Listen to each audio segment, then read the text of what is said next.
Example 2 है और page number है 29। पेज क्या है? 29। Calculate the speed of sound in air 30 degree centigrade. Given that speed of the sound is at 0 degree centigrade is 331 metre per second.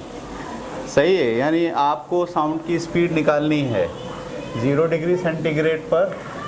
अब मैं इसको ऐसे लिखता हूँ, स्पीड ऑफ साउंड एट 0।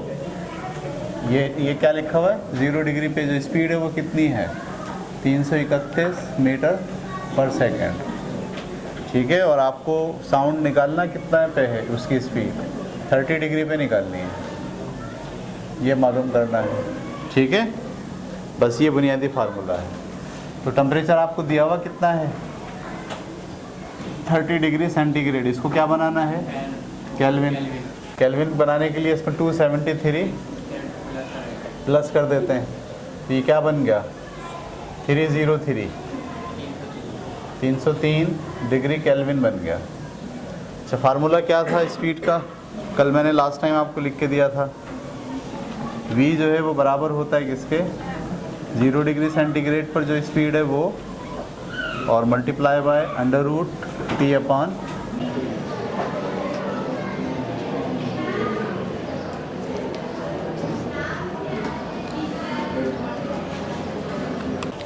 ठीक है, तो ये था हमारा एग्जाम्पल 2 हमने कर ली पेज नंबर 29 पर। ये पेज नंबर 29 पर सेल्फ असेसमेंट क्वेश्चन है 3। इस पर ज़रा नज़र डालते हैं। Can any object produce a sound without any vibration in it? क्या कोई ऑब्जेक्ट बग़ैर वाइब्रेशन के साउंड पैदा कर सकता है? नहीं कर सकता, क्योंकि साउंड पैदा करने के लिए शर्त क्या है? वाइब्रेशन होनी चाहिए। ठीक है। दूसरा सवाल, how can the pressure effect the speed of sound in the air? सही है, जो प्रेशर है हवा का वो स्पीड पर क्या असर डालेगा? प्रेशर समझते हैं आप?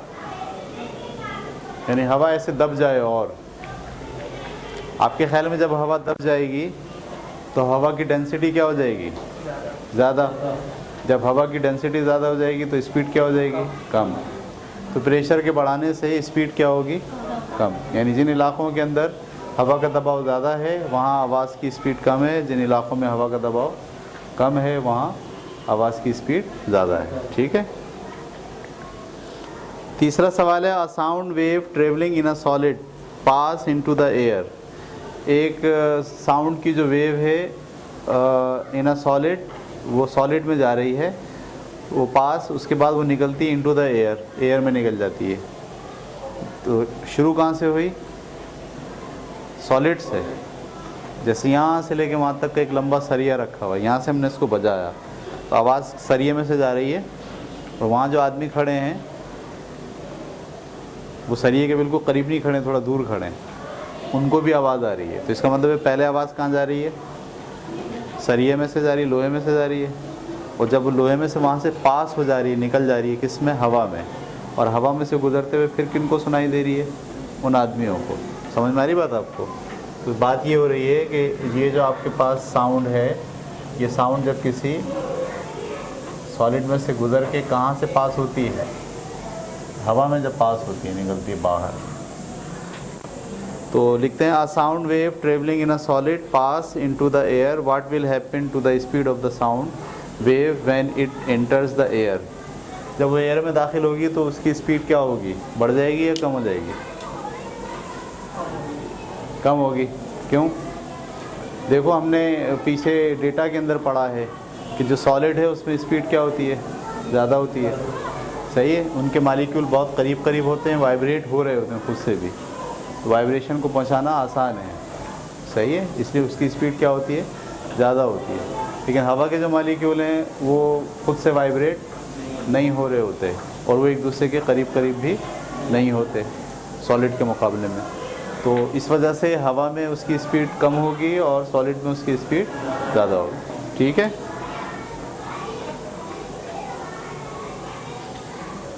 तो ये 3 सवालात के जवाब होगा। अगला टॉपिक पढ़ने जा रहे हैं, सीइंग साउंड। साउंड को देखना, साउंड को देखना। क्या मतलब होता है साउंड को देखना? जब आप ये एक ऑसिलोस्कोप होती है, क्या होती है? ये इस वाले पेज के ऊपर, अगले पेज पे ये ग्रीन कलर की दो आपको नज़र आ रही हैं, ये मीटर हैं, इसको बोलते हैं ऑसिलोस्कोप। सही है। इसमें से जब साउंड को गुजारा जाता है तो साउंड हमें नज़र आने लगती है। ठीक है, वेव्स की फॉर्म में साउंड को ये कन्वर्ट कर देता है digitally.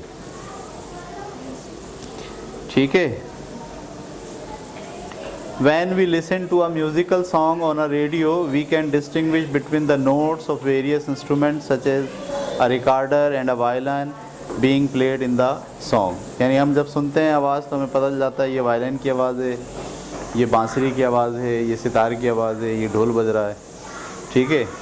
It is due to the varying quality of the notes, क्योंकि इसकी वजह ये होती है कि हर इंस्ट्रूमेंट जो आवाज़ निकालता है उसकी नोट्स अलग अलग होती हैं। Figure 11.5 shows the wave form of the sound produced by a violin, oboe and French horn. ये तीन आपको नज़र आ रही हैं तस्वीरें। एक में वायलिन बज रहा है, एक में ओबोए है ये सारंगी, और दूसरे में ये बड़ा बाजा है फ्रेंच। तो आप देखिए एक इसके लिए है, if the loudness and the pitch of these three sounds are the same, then how their wave forms are different, how do their qualities differ। ये ए जो है वो वायलिन के लिए है, ये जो वेव्स हैं ये वाली ये किसके लिए हैं? वायलिन के लिए। और ये किसके लिए हैं? ओबोए के लिए हैं। और ये वाली वेव उस बड़े फ्रेंच बाजे के लिए हैं। ठीक है। How can they distinguish from one another, ये एक दूसरे से कैसे मुख्तलिफ हैं? To understand this let us consider figure 11.5। Most of the sound like our voice, chirping of birds and notes from different musical instruments produce varying wave forms।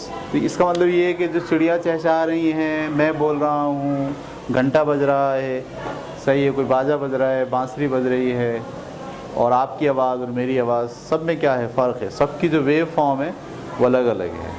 सही है। अगर किसी तरीके से हम हर आवाज़ को जो है वो ऑसिलोस्कोप से गुजार रहे हैं तो हमें पता चलेगा कि हर साउंड की वेव फॉर्म अलग अलग होती है।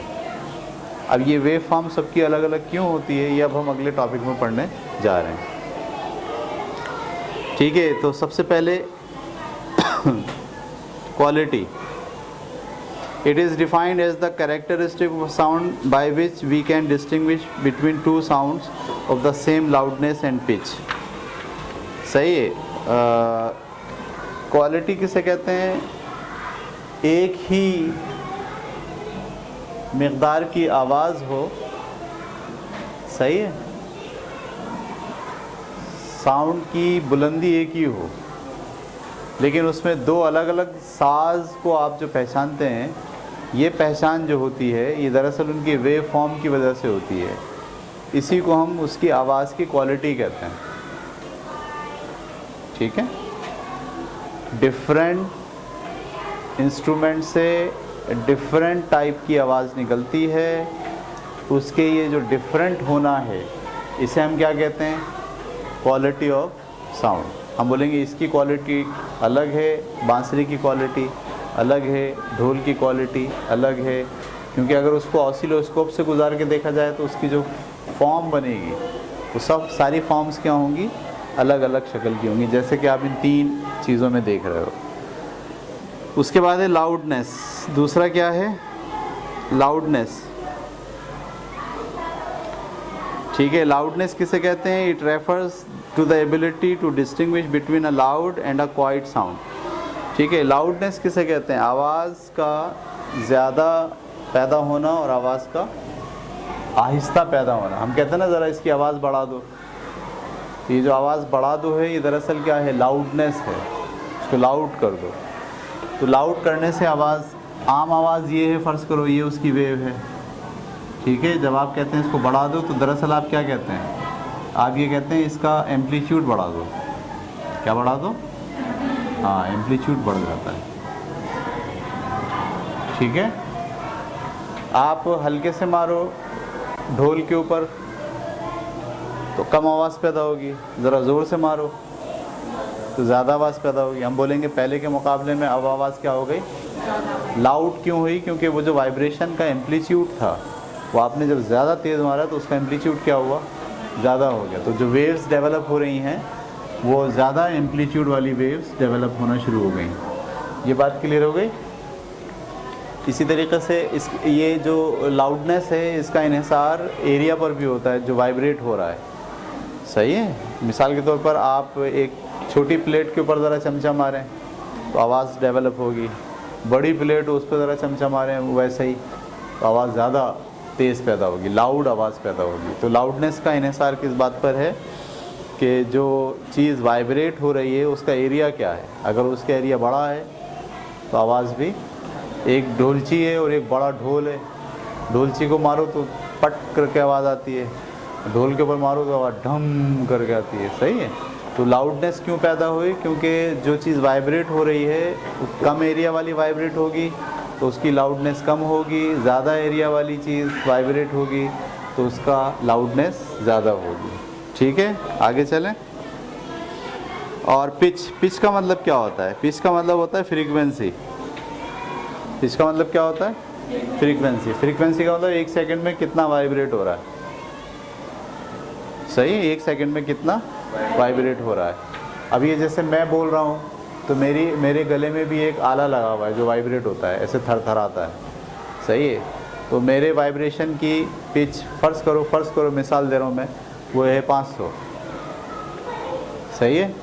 अच्छा, ख़वातीन की जो होगी, हमेशा ख़वातीन की आवाज़ की पिच मर्दों की आवाज़ से ज़्यादा होती है।